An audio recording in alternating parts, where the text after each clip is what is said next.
বাংলার সবুজ শ্যামল প্রকৃতি যেন এক ইতিহাস, আর সেই প্রকৃতির মাঝে সগৌরবে আজও বর্তমান হয়ে আছে মুঘল স্থাপত্যশৈলীর এক অনন্য নিদর্শন মিয়াবাড়ি জামে মসজিদ।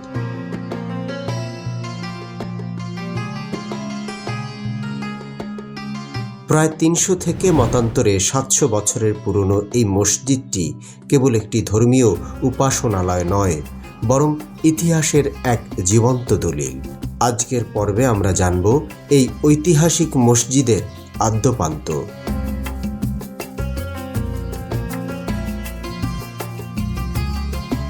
দোতলা বিশিষ্ট এই মসজিদটি মুঘল স্থাপত্য শৈলীতে নির্মিত।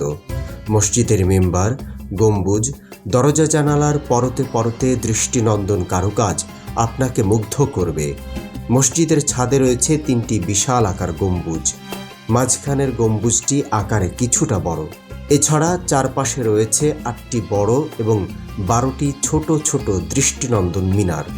প্রতিটি মিনারই যেন শৈল্পিক ছোঁয়ায় মুড়িয়ে আছে।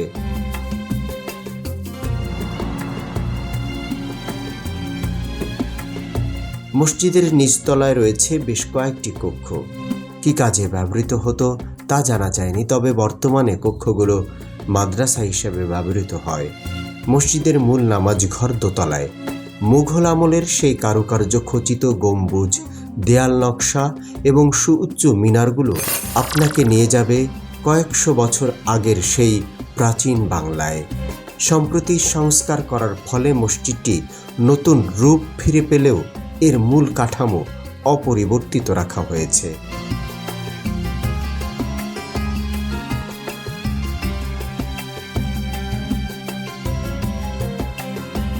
এই মসজিদের ইতিহাস নিয়ে রয়েছে নানা মতভেদ।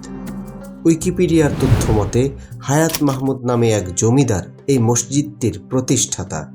ইংরেজদের বিরুদ্ধে বিদ্রোহ করার কারণে তাকে প্রিন্স অফ ওয়েলস দ্বীপে নির্বাসিত করা হয়েছিল। 16 বছর পর ফিরে এসে তিনি এই মসজিদ এবং এর পাশের 2টি বিশাল দিঘি খনন করেন। তবে স্থানীয়দের মতে এই মসজিদটি আরও বেশি পুরনো। কেউ কেউ দাবি করেন এর বয়স প্রায় 700 বছর। লোককথা প্রচলিত আছে যে জমিদাররা এই এলাকায় বসতি স্থাপনকালে জঙ্গল পরিষ্কার করতে গিয়ে তারা ঝোপঝাড়ের নিচে সম্পূর্ণ নির্মিত অবস্থায় এই মসজিদটি খুঁজে পেয়েছিলেন।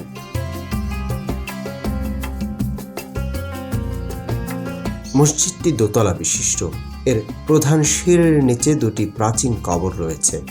স্থানীয়দের মতে এগুলো জমিদার হায়াত মাহমুদ এবং তার পরিবারের সদস্যদের কবর হতে পারে। মসজিদের ঠিকই পাশে রয়েছে বিশাল দিঘি, যা মুসাফিরদের ওযু এবং পানির চাহিদা মেটায়। মসজিদের শান্ত এবং স্নিগ্ধ পরিবেশ যে কাউকে মুগ্ধ করবে।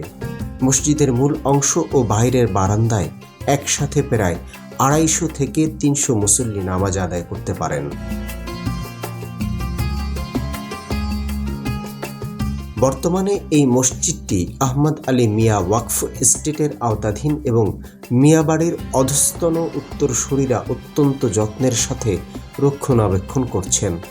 যদিও প্রতিষ্ঠা পরবর্তী সময়ে প্রত্নতাত্ত্বিক অধিদপ্তর ও ওয়াকফ এস্টেট কর্তৃক 7 বার সংস্কার করা হয় এই মসজিদটি।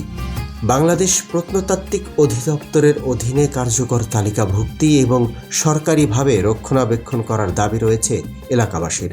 তাদের মতে মুঘল স্থাপত্যর এই ইসলামিক নিদর্শন হতে পারে অন্যতম পর্যটন কেন্দ্র।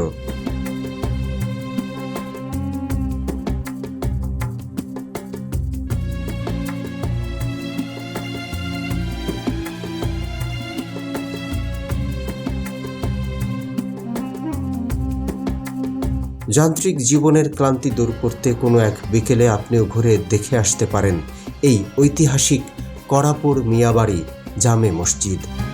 সভ্যতায় ইতিহাস অবিচ্ছেদ্য। ইতিহাসকে জানুন, অনুভব করুন। ফিরব নতুন কিছু নিয়ে, নতুন কোনো পর্বে। সে পর্যন্ত আল্লাহ হাফেজ।